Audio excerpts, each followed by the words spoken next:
That's great. Right, I think we can start. Good afternoon, everyone, and welcome to Mondays at Murdoch. Thank you so much for joining us today. As you all know, and I've been waiting for a long time for this amazing session, an introduction and a beginner's guide to trading. So, of course, trading is something which we think is extremely complex, and many of us are interested in knowing how it works. Is it something which any person can indulge in? So we have all of that for you today with our guest speaker, and I will do a very quick introduction about Giles Coghlan. Giles, thank you so much for being here today. Really appreciate you taking the time out for this. Thank you, Megha. It's lovely to be here. Yes. So Giles Coghlan is the Chief Currency Analyst at HYCM. He joined the company in 2018, and he's played a key role in providing his expertise to HYCM's investors. He has more than 10 years of experience in trading, and he's also committed to helping traders by sharing real-time analysis and actionable information on the latest moves in the currency, equity, and commodity markets. Giles is also featured on so many different media outlets like City AM, Yahoo Finance, Morningstar, Business Leader, Kuwait Times, Forbes Middle East, Money Observer, Global Banking and Finance, World Finance, to name a few.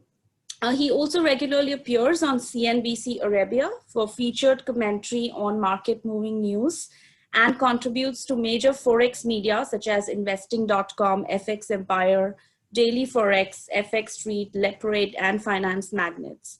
So Giles is, of course, gifted and engaging communicator. He does so many of these amazing seminars, online webinars, and trading workshops all over the world. And he's here with us from the UK today.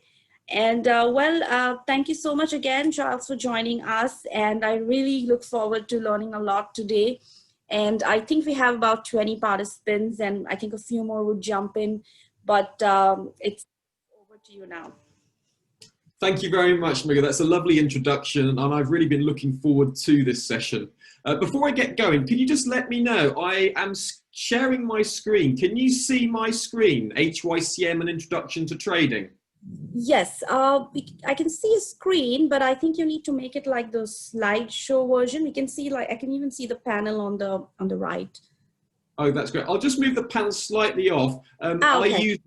I'll use the panel because it helps me as I'm going along, so I can see what's coming. So you'll have to put up with that. My apologies. No worries. I think it's bright and clear, and I think everyone can see it. And that's super lovely. Okay. Yeah, thank you. Right.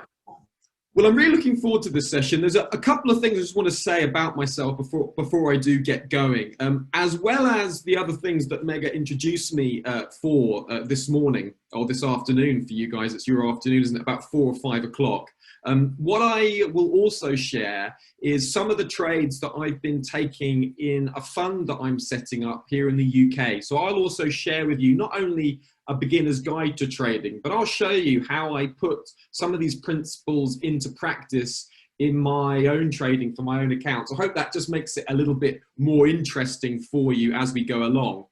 In terms of what we're going to do today, I have to say that this is designed to be a beginner's guide to currency trading. So I'm going to try to really give you the fundamental basis for currency trading. Obviously, there is a huge amount that could be said. And as I have just an hour, I'm going to condense that down, but I will also give you opportunity to ask questions. So if you have a question during the webinar, I'll have 2 or 3 option times where I'll just pause. And if you type your questions in the Q&A box, I will get through to answering as many of those as I can. And don't worry about asking questions. Don't worry about asking silly questions. I'm a big believer in asking silly questions because I think the more silly questions you ask, the quicker you learn. So don't be afraid about asking anything that you think is silly at all. So if there's something that's bugging you, you want to understand it, please do let me know, and I'll be delighted to help you if I can. We'll be looking at what are the main drivers of currencies. I'll also introduce the king of currencies to help you have a bit of a framework to understand currencies as a whole. I'll show you what drives currencies. I'll also show you some of the key relationships between commodities, that's things like copper and oil, and currencies, and the major indices, things like the FTSE 100 and the S&P 500. And I'll also intersperse it with some of my trades this year. So I hope it's going to be an interesting snapshot. Don't forget, use the question and answer panel as we go along through the session. So let's look at the very first factor, is what drives the currency markets. Now, before we really go into answering that, I want to introduce to you the king of currencies. There's my first typo for the day. Now, the king of currencies is the US dollar. So you have to remember that whenever we're looking at currencies, the most influential currency is the US dollar. About 70% of all currency transactions that take place in the world on any given day, about 70% of those involve the US dollar. Some smaller countries will decide to trade in US dollars and to fix their currency against the US dollar rather than have their own currency. The reason they do that is because the US dollar is so widely traded, it gives an enormous amount of flexibility and stability. So the US dollar sits among currencies as a king among princes. Once you understand that, that's a very key concept to begin with your conceptual framework of currencies. Now, part of the reason for the prominence of the US dollar is due to the prominence, obviously, of the United States. If you just look at the GDP as a breakdown of the entire globe, what you can see is there's two major currencies, two major countries that really dominate the landscape. That's the US, China. So the three largest trading blocks in the world are the US, China, and Europe, in that order. US is number one, China's number two, Europe is now number three, and China has just overtaken the European trading bloc. So sitting on top with the crown is the US. So a key part of understanding the framework of the world is the preeminence and the importance of the US dollar. So here's my first question for you. If the US dollar is the king of currencies and the most requested currency, what do you think happened to the US dollar during the coronavirus crisis? Here's a question. See if you can answer it. I'll ask the question again. If the US dollar is the most important currency in the world, in times of crisis, like we have with the COVID-19, what do you think happened to the US dollar? And if you just type your answer in the chat or the Q&A box, okay, we've had someone say it would drop. Do we have any other answers? This is during the crisis itself, when equity markets were selling off very heavily and people were very nervous.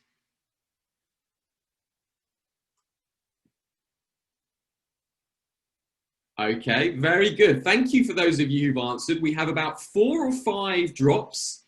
We have a couple of rises, and we have one, it depends on inflation. So first of all, that's great. I've got about 8 or 9, 10 responses. So thank you very much for your responses. Well, what happened is the US dollar rose at the height of the coronavirus crisis. And here's the reason. If there's a crisis going on, you want to have the most liquid currency in your possession. So there was a sudden, strong rush and demand for the US dollar. The US dollar is known as a safe haven currency in times of severe crisis. Some countries have their debt denominated in US dollars. So during the crisis, there was a very, very strong desire for US dollar buyers. And so this is one of the first trades that I took in March with my fund. I took some dollar index longs on this US dollar safe haven strength. So going into March, you could suddenly see what was happening. There was very strong safe haven demand. And you can see here that I took 3 positions, and the 3 positions, I closed one at about 102. I closed the second out at about just 102.20 odd. And I left a third running at break even at the time. So that was just a very simple trade that I took at the start of the year on that US dollar safe haven strength. So if the US dollar is the king of currencies, what is the Federal Reserve? You have to complete that sentence. If the US dollar is the king of currencies, the Federal Reserve is...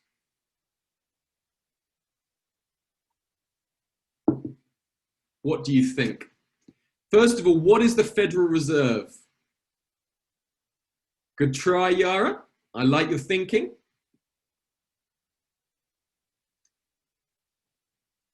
Yes, we have the answer. Kevin, well done. Kevin finished this sentence for me, and he said that if the US dollar is the king of currencies, the Federal Reserve is the king of banks. So, Kevin, give yourself a gold star. Very, very good. Thank you, Yara and Simi, for your answers as well. They're very excellent. Now, this is the very first thing to understand about what drives currencies. Central bank monetary policy drives currencies. So, monetary policy comes from a country's central bank or the government. Now, at the moment, we've been seeing monetary policy coming out of central banks and governments. So we've been seeing monetary stimulus from the central bank, and we've been seeing fiscal stimulus from the governments. In the normal run of things, in other words, when we haven't got COVID-19, the main driver of monetary policy is the central bank, because the central bank's job is to keep currency stable and to ensure that exchange rates stay at a stable, predictable level for the country's exporters and importers. The last thing a central bank wants to see is currencies going up and down with large volatile price swings. How can traders and exporters trade if 1 minute they have to charge an extra 10% for their product and then an extra 20% and they drop it 20%? A central bank wants to ensure stability for their currency. Now, the way central banks work is the monetary policy will move a currency like an engine moves a car. So just imagine this conceptual framework. If you're thinking, will the path of a currency go up or will the path of a currency go down? Well, it's the central bank's monetary policy that ultimately decides on the direction of that country's currency. The central bank can make decisions that change the movement of the currency. So just if you imagine a car, and if the car doesn't have an engine, it won't move. A currency is driven by the engine of the central bank. So as you can imagine, for a currency trader like myself, the central bank's policy decisions are things that I study all the time. I'm constantly reading, evaluating, and assessing what the central bank's monetary policy is. And the central bank, when the central bank's making a decision, it looks at 4 key areas. It looks at the production of the country, the employment of the country. So production is things like how much manufacturing, is the manufacturing increasing, is it decreasing? What's the services industry like? If you look at, something like the UK, we have a very service-driven economy. So services are more important than manufacturing. And each of the different countries have different breakdowns of how their production takes place. Are they a service-led country? Are they a manufacturing-driven country? And all these different breakdowns matter differently for different central banks. Then employment, how many people are in work? How many people are out of work? And what what wages are those people being employed? Central banks are focusing on these factors. The two most important indicators are growth and inflation. So growth is how much production is the country making, and inflation just concerns the cost of goods and services going up over time. And virtually all central banks have a specific or general inflation level they're trying to achieve. Most major central banks in the world are looking for an inflation level of around 2%. That's what they're trying to achieve. And obviously at the moment, inflation is suppressed around all the major world central banks. We have very low inflation levels. Now, of these two factors, growth and inflation are the most important out of production and employment. And the two that's most important out of growth and inflation, the most important is inflation. So inflation is probably the key indicator that can change monetary policy. So now you can see, as a currency trader, the key things I'm looking at is central bank policy decisions, and I'm looking at the nation's economic data points, growth, inflation, and production and employment, with a particular eye to inflation. Now, a little advanced tip for you. This is a beginner's course, but I'll give you an advanced tip. Many beginning traders, particularly from a retail perspective, when they want to learn to trade, they will understand this point, and they will understand that these economic data points are important for a central bank. But they'll make a crucial mistake. What they'll do is they'll think that all these points are equally important at all times. So production, employment, and growth and inflation are always important at all times. The reality is they're not. These different indicators are more or less important to a central bank at different times. So let me give you a real world example. I've been looking at the Reserve Bank of Australia's last central bank decision. They made their central bank decision last week. And in the central bank decision, they were paying very careful attention to employment. They wanted to see employment levels pick up. So if the central bank are telling you that they're focusing very carefully on employment, does employment become more important or less important for moving a currency? What do you think?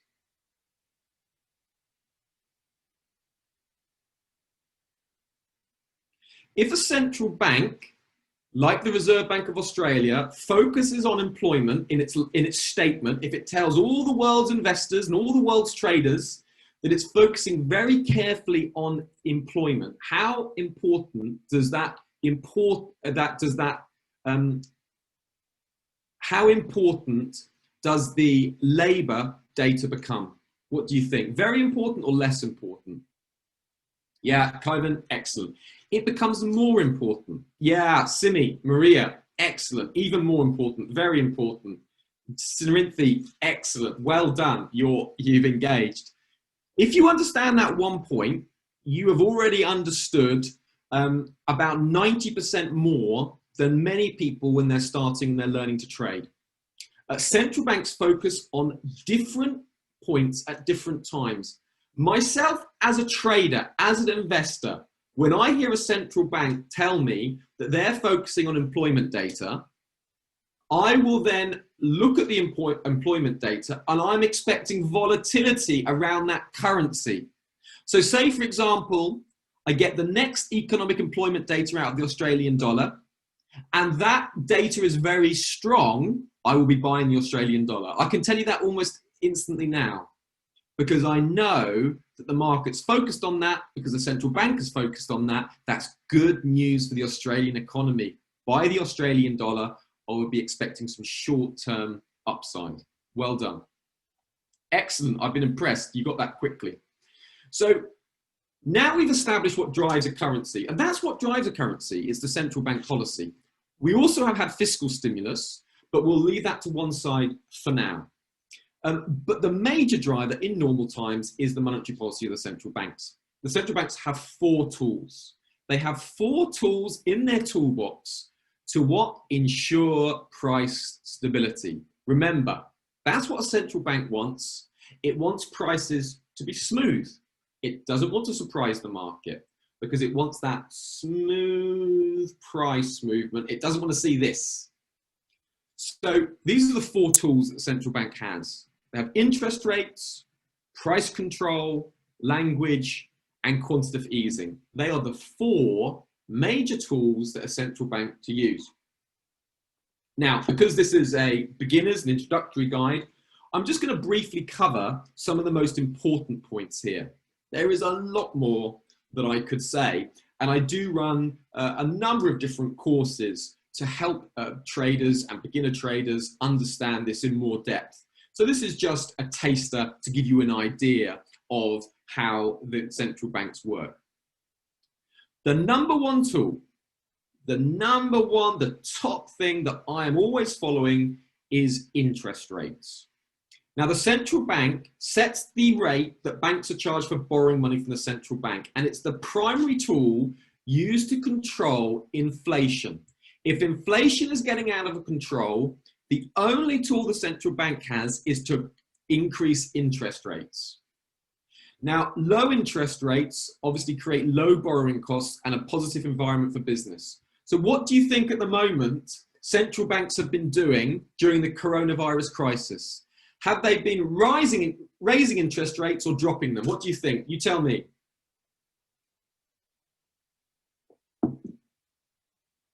Excellent.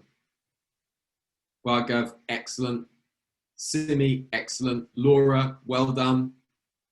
Pragabar, think again. Alwyn, Asan, correct. Sarinthi, correct. Well done. That's a nice flurry of correct answers. Central banks have been cutting interest rates because they want to keep borrowing costs low, and they want to encourage companies to borrow money because it's a positive environment for businesses. So central banks, as soon as central banks detect that their economy is under strain, they'll want to drop interest rates to support the economy. So that's why central banks around the world started cutting interest rates in response to COVID-19. Now, normally, these interest rate decisions, there's maybe 8 to 12 for each central bank across the year. Some banks meet once a month, some meet once a quarter, and all central banks tell the market exactly what's happening with their interest rate decisions. So obviously, with COVID-19 and the market really wanting to support economies, remember, low interest rates means debt becomes less expensive for a country, for a company. It also means that companies can borrow more at very low rates. You can borrow money now as a company at incredibly low rates, and it's to support growth. So I'll show you how one more question. When a country cuts its interest rates, what happens to the value of that currency? Does the value of the currency go up or down? A country cuts its interest rate. Does the value of that currency go up or down? Kaivan, correct. Abdul, think again. Simi, it depends. That's a good answer. But Simi, if you just look at it in the pure abstract, if a central bank cuts its interest rate, does it go up or down? Yara, down, correct. Arsan, think again. Maria, no. Gabrielle, down. Yeah, excellent. Hey, this is great engagement. Thank you all very much for engaging with me, and we're getting some great answers. The currency goes down. Bhargav, it doesn't really depend on its inflation. The key issue here is once a central bank cuts its interest rate, it means that there's less interest for holding that currency. So look at the major currencies. If all of a sudden the Reserve Bank of Australia starts cutting its interest rates, that means that my money that's in Australian dollars, that's in the bank, I think, well, you know, the interest rate is lower now because the central bank cut the interest rate. So I get less money for having my money in Australian dollars. So I will remove the Australian dollar from Australia. And if I'm moving the Australian dollar from Australia and I'm bringing it back to the UK, I have to change it from Australian dollars into Great British pounds. So the value of the Australian dollar goes down. If the opposite happened, if all of a sudden the Australian dollar, the Reserve Bank of Australia, say they increase interest rates by 1%, I think fantastic. I can get an extra 1% if I change my pounds into Australian dollars, and then I would buy the Australian dollar. So with my fund, when we had the Bank of Canada, they had a surprise interest rate decision. And so you can see here, I sold the Canadian dollar on the 5th of March, and I held it for 1 day as it dropped 137 points. Now, two things to say about this. Which has more impact? If a central bank tells you 6 weeks in advance that it's going to cut interest rates, or if a central bank surprises the market and surprisingly cuts interest rates, which would have more reaction? The surprise, or if the market let you know over 6 weeks? Which one? Surinthi, correct. Yara, correct. Bhaga, think again. Simi, correct. Gabrielle, correct. Prabhagar, Abdul, correct. Well done. Of course, it's a surprise. Key principle for currency trading. The less expected an event is, the greater the impact. Okay? You might have heard of buy the rumor, sell the fact. This is the kind of way that currency traders trade. I'm always looking 6 weeks, 8 months, 6 weeks, 6 months in advance. I'm looking as far advanced as possible. So often, by the time an event happens, the move's already happened. I'm always looking ahead.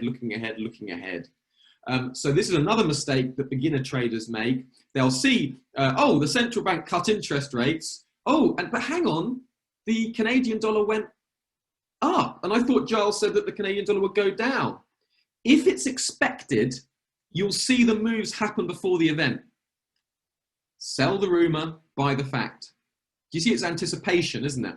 It's all about anticipation. It's like if I said to you, come round to my house, we're gonna have a lovely meal. We're gonna go out and we're gonna have a night, we're gonna go to a top restaurant, we're gonna have a fantastic evening.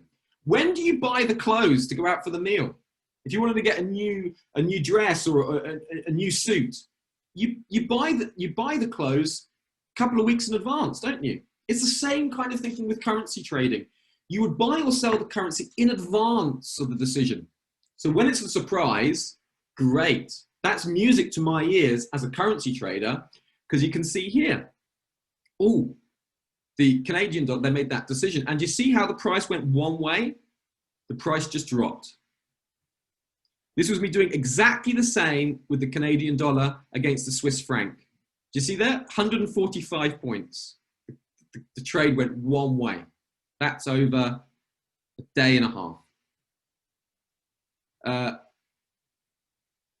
Here we had exactly the same, but I'm buying gold on US dollar weakness. So the Federal Reserve had a surprise interest rate cut. Gold is often used as a hedge against the dollar. So as soon as the Federal Reserve cut interest rates, I knew that was going to be a strong increase in gold. And you can see here, I got 1640 up to about 1680. So I made about $40 on the ounce for gold. And I did exactly the same, buying silver on the surprise interest rate cut from the Federal Reserve. Got in a little bit late here. You can see the initial move happened, but I got out for a little profit there on silver. So these are trades that I took during in my fund this year, and I've just completed the year for the fund, and I've sort of made 21% profit, just under, with a 4.5% drawdown. So that's a very strong first year for me. And these are the kind of trades that I'm taking without using leverage. That's another key mistake that beginner traders use. They risk far too much money and they end up getting some trading decisions wrong, which ruins them. It's one of the key concepts that I teach clients at HYCM and clients who I instruct on a daily basis with Financial Source. I teach them how to manage risk. And if you don't understand how to manage risk in a professional and very good way, you should never begin trading in the ways that I'm outlining it here, because you will lose all your money. It's just a question of when. So I teach investors how to avoid that, how to avoid those mistakes, but don't try to imitate what you're seeing me do here, because it's a lot harder to do, and it takes quite a few years to begin to develop these skills. So the other tool that central bank uses language. Now, I can tell that you're a good group, you'll understand this. Remember, the central bank wants to avoid surprising the markets, so it makes statements about where the prices and the future path of interest rates are. So a central bank will tell you what they're intending to do, okay? So here is a very simple thing that I've used as an example. You see here, this was an interest rate decision that the Reserve Bank of New Zealand made. They said, we expect to keep the official cash rate, that's the interest rate, at this level through 2019 and 2020, longer than we projected in our May statement. So they said they're going to keep the interest rate at their level for longer than expected. They had been expecting otherwise to be going up. They then said it could be going up or down. And you can see immediately, you see that the New Zealand dollar lost value. That's the Aussie New Zealand dollar, and it's because of that central bank message. Here is the Reserve Bank of Australia. This was a trade I took last week, which I recorded for you. You can see that at the last interest rate decision, 2nd of December 2020, the Reserve Bank of Australia adopted a more optimistic tone. They were far more upbeat than they had been. And although they didn't change the interest rate decision, they didn't change anything they were doing, they were just more upbeat. They were more optimistic. And so I thought, well, that's great, because that means I expect the Australian dollar to increase in value against the New Zealand dollar. And you can see these are my trades I took. These are very small positions that I took, but nonetheless, I made quite a decent profit for a small trade to the upside here, position 1, and closed out upside there, position 2. That was on the Reserve Bank of Australia, just being more optimistic, sounding more upbeat. And obviously, why? Can anyone tell me what reason the Reserve Bank of Australia might have been more optimistic going into their last interest rate decision? Can anyone give me a reason? Why might the Reserve Bank of Australia be more optimistic?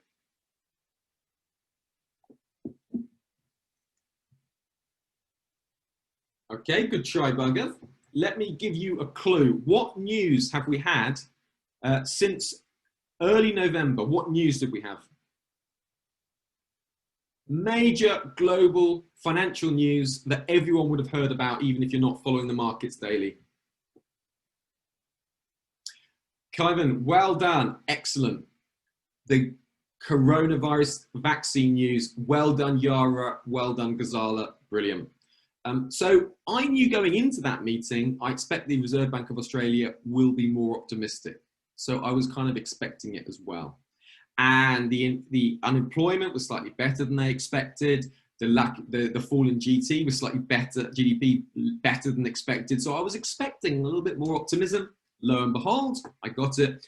Paired it against the New Zealand dollar because I knew that was relatively speaking going to be probably weak compared to the Australian dollar on that news, and took some upside on the Aussie dollar, New Zealand dollar. Great. Now over to you. We've looked at what drives a currency. You now understand that a central bank's monetary policy is the primary driver of a currency. You've seen the indicators a central bank looks at. You've seen the tools a central bank has. Obviously, there's much more I could say, and this would take a lot longer to unpack. This is a beginner's study session, so I hope that helps. I've got a few moments for questions and answers. Please do ask your Q&A now if you have one.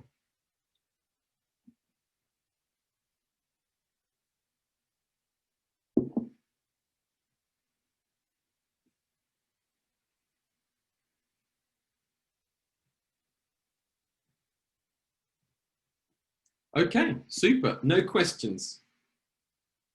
Okay, Bhargav says, so the effect the news of COVID vaccine had on the Australian dollar, was it actually a surprise? Yeah, very good point. Was it a surprise? No. But what was a bit of a surprise was that the RBA was more optimistic, okay? Because the fact that the RBA signaled a little bit more optimism, it was a number of different factors. It was not a surprise, it's a slight shift, a slight change, okay? Maria, what exactly does selling your money mean? Okay, so let me show you. When it's a very good question.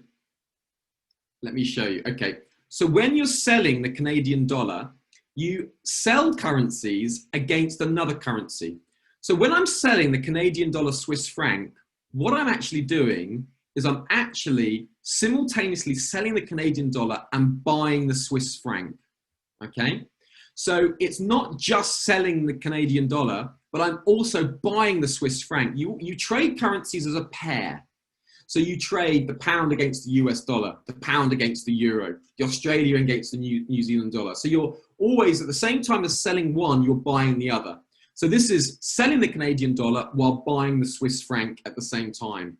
It's a confusing concept at first, Maria, and your question reminds me how I just take it for granted that I do this every day. But the key thing to realize is you're not dealing with the currency in isolation, you're pairing it with another one. So that can help you. Okay, the second part of the seminar we're looking at today, you're welcome, Maria. The second part of the seminar today is how commodities impact currencies. Commodities are things like copper, oil, silver, gold, iron ore. These are commodities. And commodities have a relationship to currencies. When you're looking at the global markets, don't think of the markets like this. Equities here, bonds there, currencies here. Instead, think of the markets like a spider web. You know the spider web? If you pull the spider web on this side, that side of the spider web shakes. It's exactly the same with the financial markets. If something happens in the commodities markets, it'll be felt in the currencies markets. If something happens in the bond markets, you'll see it in the equity markets as well. So the financial markets are all interrelated and money is constantly flowing around these markets and they interrelate to each other. So in this little section, I'm going to just give you a very quick rundown, just so you understand that they do happen. It's a beginner's guide, so I want you to understand that it does happen. So first of all, the Canadian dollar is impacted by oil prices. So Canada is a very oil-dependent nation. So nations which are very oil-dependent, Russia is very oil-dependent, one of the petro-currencies. Norway is very oil-dependent. The Canadian dollar is very oil-dependent. So this means that when oil prices drop, you can see this is the Canadian dollar index. You can see as oil prices drop, the Canadian dollar drops. Look, as oil prices rise, the Canadian dollar rises. So that means anytime I'm looking to trade the Canadian dollar, what am I always looking at? This relationship is around 96% inverse correlation with US oil. So the US dollar and the Canadian dollar, because Canada has these huge oil sands and they export virtually all their oil to the US. So the US dollar Canadian dollar currency pair has a 96% inverse correlation with US oil. So in other words, when US oil goes up, US dollar CAD goes down. When US oil goes down, the purple line, US dollar CAD goes up. So whenever I'm trading the Canadian dollar, I'm always looking at the path of the US oil at the same time, okay? So it's a very simple relationship. When oil is up, the purple line, US dollar CAD is down. When oil is down, US dollar CAD is up. Now, these correlations are very good. During the corona crisis, because of the strong safe haven demand of the US dollar, this correlation broke down a little bit in the last 6 to 7 months. So this correlation hasn't been as tight as it normally is. Now, as a currency trader, that's something I'm very tuned into, and you notice that as you go along. For those of you who are new, this is a good relationship to understand. And once we're out of coronavirus completely, this correlation ought to pick up again. So another key commodity to look at is the Australian dollar. Bugger, I will have another opportunity for question and answers. So in the next Q&A session, if you just put your question in, I'll get to that question. So commodities, this is how they impact currencies, okay? So the Australian dollar is one of the world's biggest gold producers. And what you see with the Australian dollar is that when the Australian dollar rises, it also tracks gold prices higher. So you see quite a strong relationship between gold and the Australian dollar. You also see a strong relationship between copper and the Chinese economy. Now remember, China is really the manufacturing hub of the world.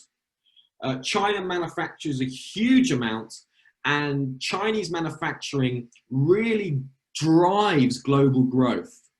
Now, in order to manufacture, one of the key commodities is copper. Now, copper has a nickname.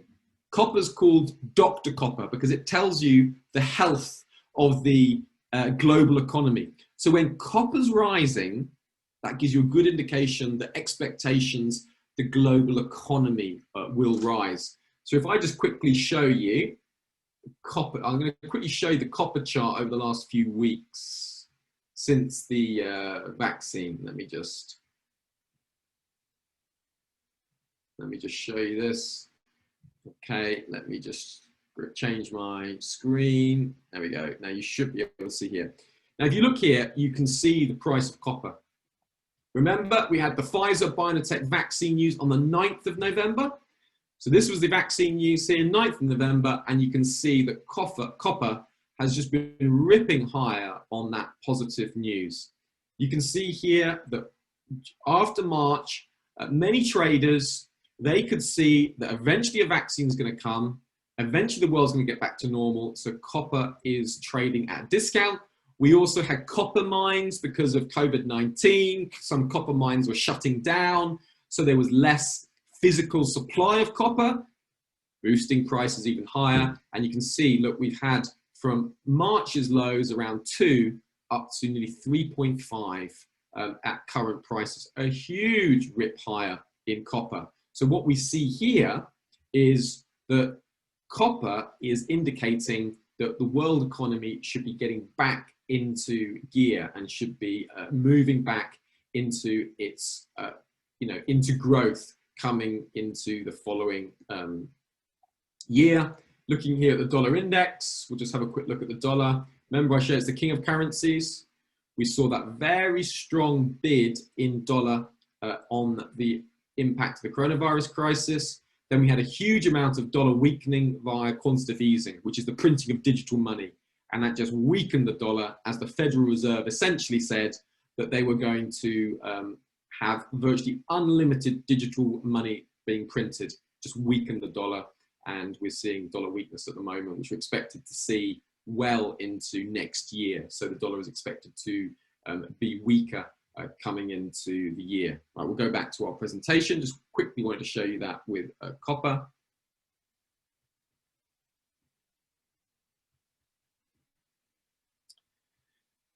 The Australian dollar and copper have around a 70% correlation. The Australian dollar has a key connection to global growth. Australia, about 30% of Australia's GDP comes from its trade with China. So when China is growing, it means global growth is going to be growing, and the Australian dollar also rises. You see an increase in commodity use, iron ore, copper. That all lifts the Australian dollar. Australia exports a huge amount of iron ore. Much of that goes to China. And so when the world is recovering, you start to see the Australian dollar rising as well. So what do you think has been happening to the Australian dollar after the last few weeks and months? Do you think the Australian dollar has been rising or falling? What do you think?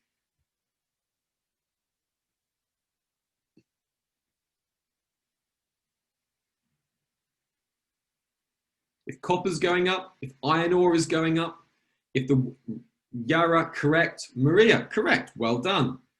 Pragabar, Sarinthi, excellent. Very, very good. And I'll show you this on the screen. Let me just change the screen over. You can see here. So since March and April, the Australian dollar has been strongly rising. And you can see I have a bullish bias on the Australian dollar. I am inclined to buy the Australian dollar for these following reasons here, part of my instructions, which I do for other traders.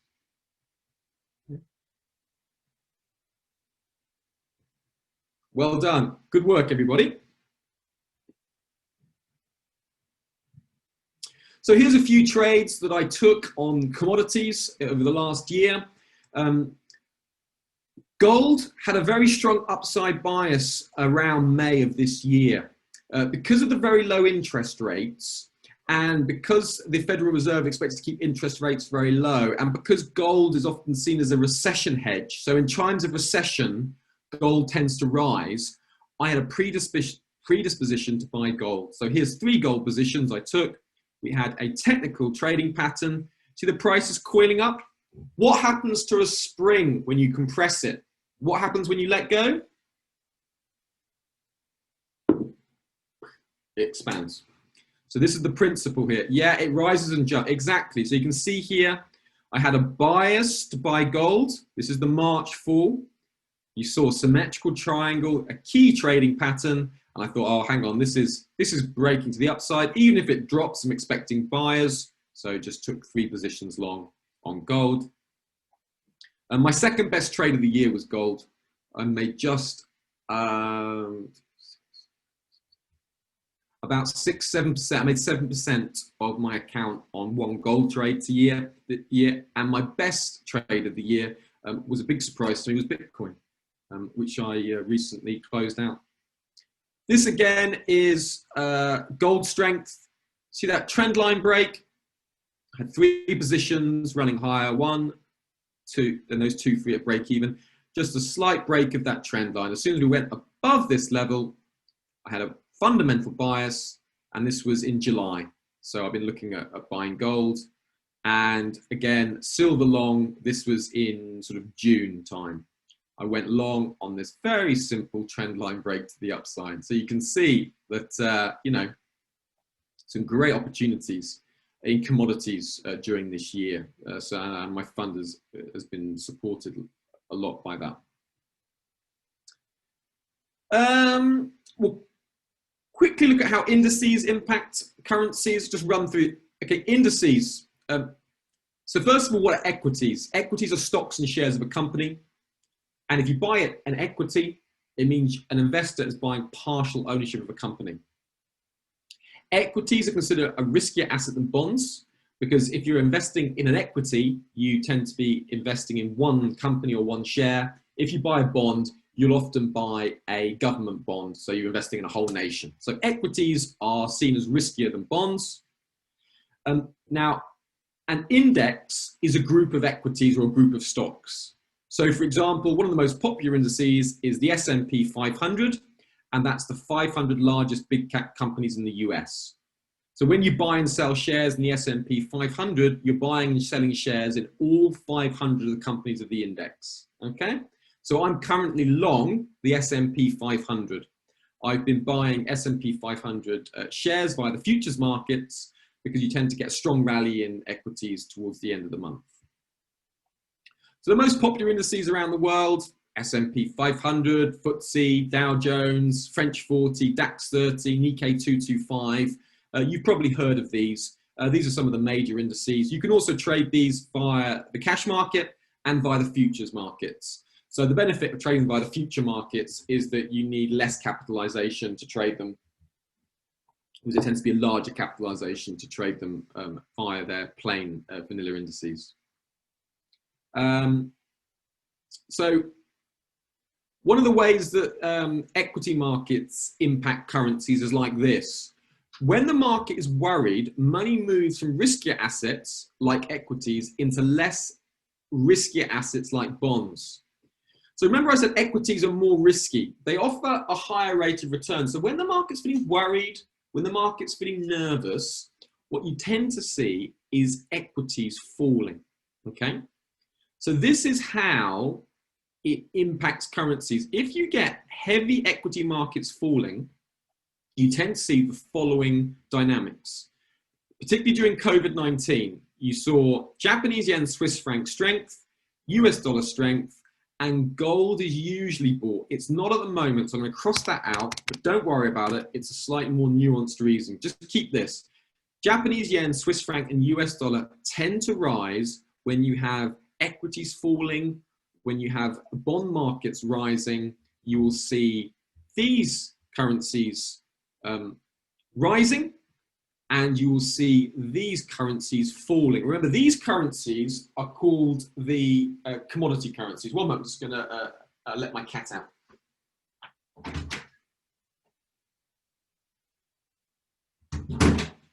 There we go. That's my cat. That's my trading colleague at the moment. The New Zealand dollar, Canadian dollar, and Australian dollar, they are all sold in a risk-off market. So at the moment, let me show you how I analyze the markets, and I'll show you what's going on right now as we speak. I'll just go and give you some live analysis. This is analysis that I do every day when I want to see what's going on. So first of all, let me look at the US futures markets. I can see that futures markets, medium term, they're well supported to the upside. I told you I'm long. At the moment, in this very, very moment here, we're seeing some pressure in US futures markets. You see a little bit of pressure that's coming on the day. Then we look at bond markets, and we see that bond yields are moving a little bit lower on the day. See Canadian government bonds a little bit lower, a little bit of pressure in Germany, a little bit of pressure in the UK, a little bit of pressure in US government bonds, New Zealand bonds sideways. So taken as a whole, there's a little bit of pressure in the bond market. Looking at the commodities markets, okay, we can see pressure in gold, pressure in the oil complex, WTI crude, Brent crude. There's also pressure in copper, pressure in silver. Taken as a whole, we've got weakness in the commodity markets. Then looking at currencies, we can see, oh look, we got weakness in the Australian dollar, CAD, New Zealand dollar, broad weakness across the commodity-based currencies, and we've got broad strength in the safe havens, the yen, the Swiss franc, and the US dollar. So that tells me right now, the market is biased towards risk-off trading, okay? So in a risk-off trading for right now, for intraday trading, what you'll be looking for is the following moves. I'll just show you. So you'll be looking at the yen, Swiss franc, US dollar rising, New Zealand dollar, CAD, and Australian dollar selling. So you might potentially look at Aussie US dollar short, Aussie yen short, CAD US dollar short, which would be a US dollar CAD long. These are the kind of ways that you would looking at trading it, and this is how commodities and indices impact the currency markets. I've given you a very, very lightning tour on that. These are concepts that do take traders a long time to master. If you haven't understood bonds, that in itself is a concept that can take a good few weeks to understand. And these are concepts that I spend a lot of time teaching, as you can imagine. Helpful correlation to mind is that the Nikkei 225, that's the major index out of Japan, and the Japanese yen are inversely correlated. When the Nikkei falls, the yen rises. When the Nikkei is rising, Japanese yen is falling, okay? So you can see here that when you have a falling Japanese yen, you see a rising Nikkei and vice versa. So that's a key correlation to be looking at. And you can check the Nikkei for a quick proxy for risk sentiment. Sometimes the Nikkei is just a handy short-term tool to look at. And when we see risk-on trading, when we see equities rising, we tend to see the exact opposite. Yen, Swiss franc are sold alongside the US dollar, New Zealand dollar, CAD, and Australian dollar are bought. That's kind of the way it works.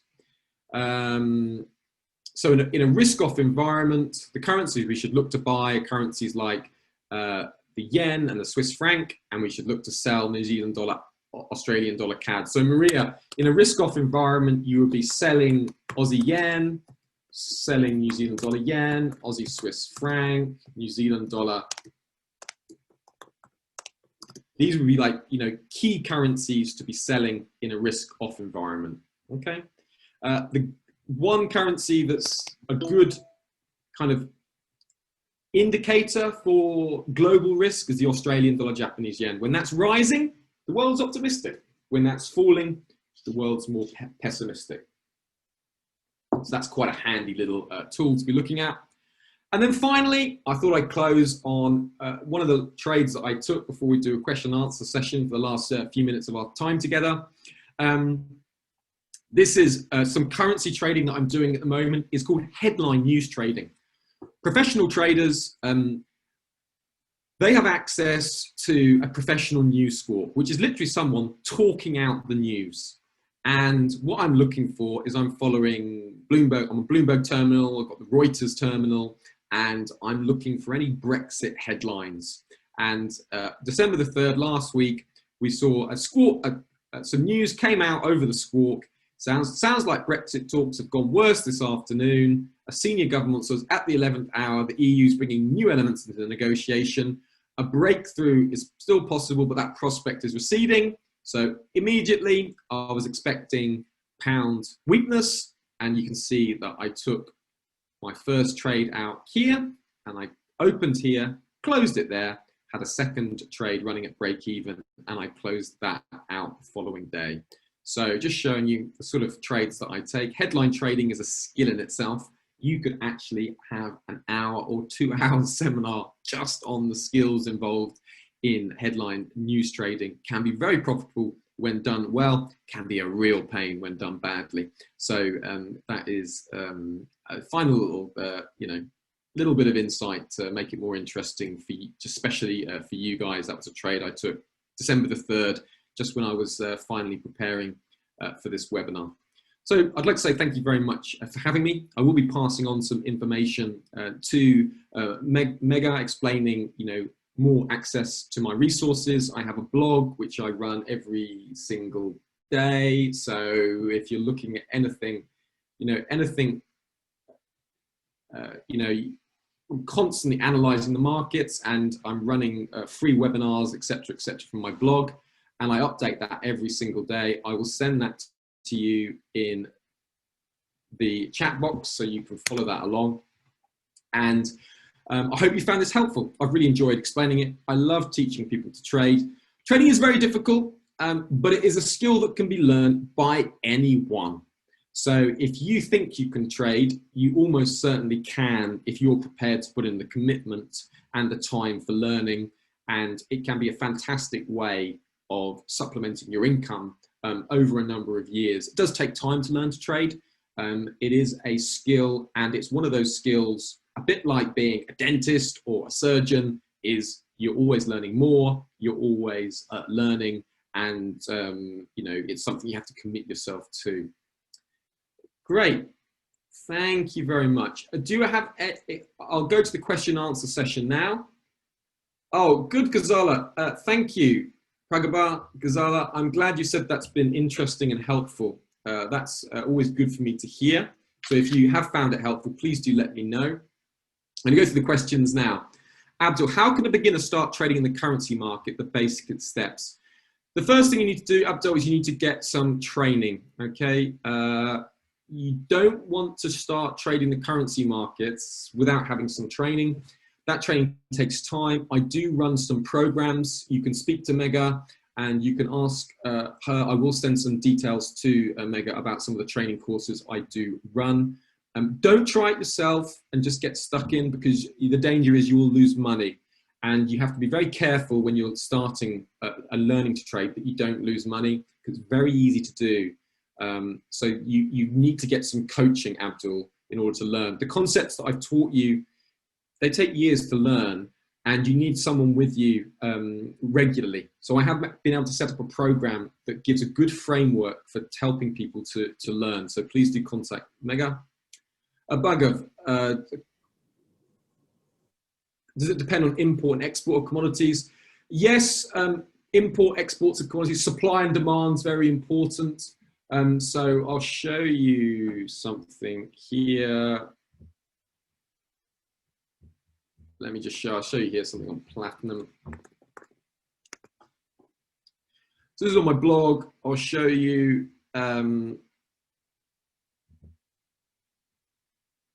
here. And if you look, you can follow this insight and you can see what happened to platinum prices afterwards. Okay, so Bangov, this is for you. I'm just going to send you this link.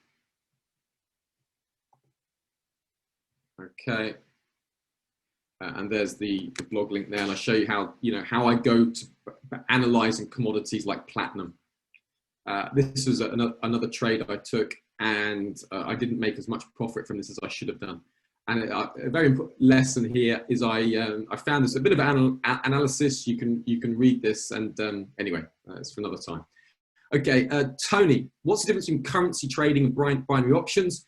So Tony, often currency trading is when you're trading the spot movement of price. So if the price moves down 50 ticks or 50 ticks up in currency trading, you're losing or gaining tick by tick.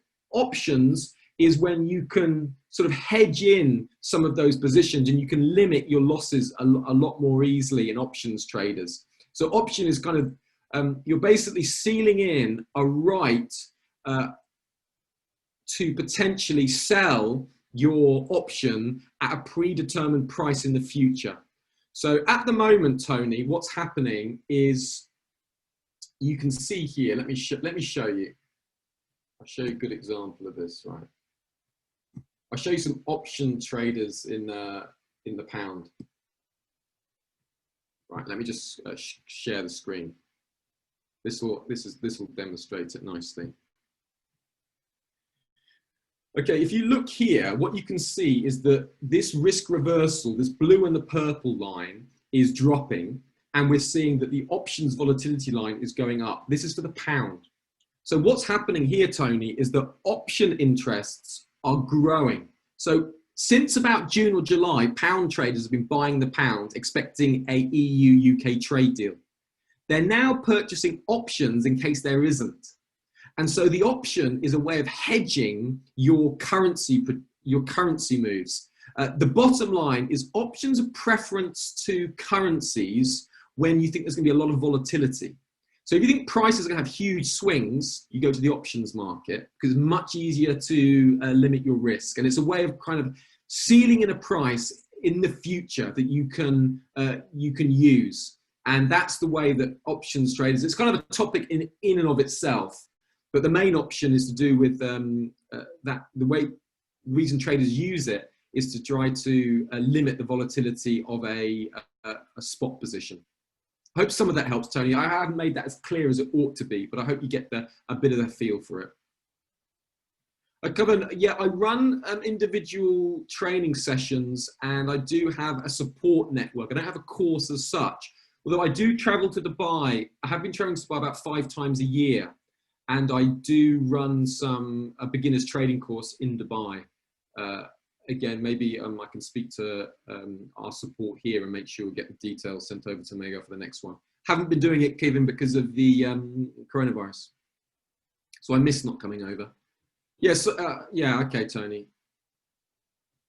Yeah, stock markets move. There's a limit up and a limit down. And during the COVID-19 crisis, stock markets will move according to a limit. So it's something like 7%, and then trading stops for half an hour. The idea is to stop, ridiculous moves happening. That's why stock markets will close during times of intense crisis. Of course, that can be very painful if you are caught in that market and you can't get out. You limit up or limit down. It's just a nightmare if that has ever happened to you.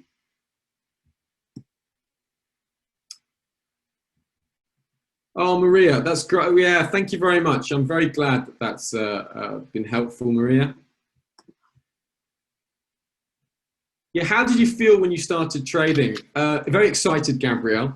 I found it very exciting to see the way that price moved And I really found it fascinating when I first started trading. At first, I was very frustrated when I started trading as well, because I learned to trade originally from a retail perspective. And so it was very difficult for me to learn to trade, but I persevered through it, and obviously have come out the other side. So I really, really enjoy it now, more so than when I started, because now I know what I'm doing, whereas when I first started, I didn't know. Yara, that's good. Okay, that's excellent. Okay, well, I've just run 5 minutes over, but I wanted to answer your questions. Thank you very much for having me. I will now hand back to Mega, and thank you very much. It's been a pleasure to meet you all, and I do hope that I can meet some of you in person in the future next time I'm in Dubai. And do feel free to contact me with any questions. You can always link up with me on LinkedIn, and I'm very happy to connect and stay in touch with people and help them on their journey any way that I can. Thank you very much. Thank you very much, Giles, for this insightful session. Seriously, there was so much learning in just this last 1 hour. So thank you so much for your time. And, please share details about your courses and all of that. Webinars that you run, I will share it with all the participants here so they can continue to interact with you and reach out to you if they have any more questions. And yeah, thank you so much for your time today. You have a lovely day. And thank you. Thank you very much. Thank you, everybody. Goodbye. Thank you. Bye-bye.